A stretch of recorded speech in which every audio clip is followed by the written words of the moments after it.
Once you start engaging in a conversation with Steve, it's just a back and forth instantly.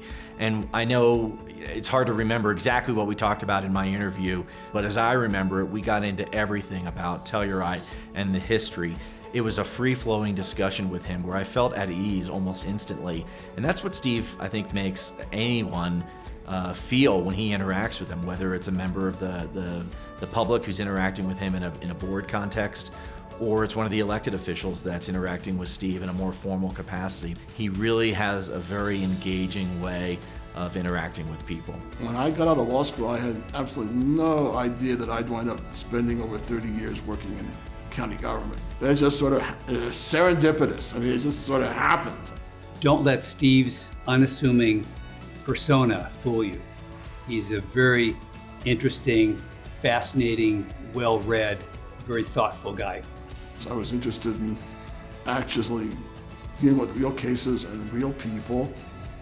And some people aren't. I mean, people were all different. He spent 40 years, his entire 40-year career in public service.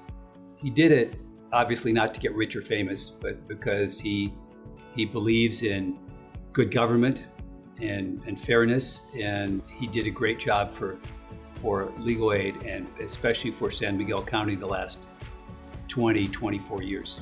He has dedicated his life right out of law school to public service work in the legal field. At his heart, Steve is the kind of person who cares about you as an individual. He really kind of takes this notion of community to a very individual level. He really does care about the people that he has interacted with over time, because I think that they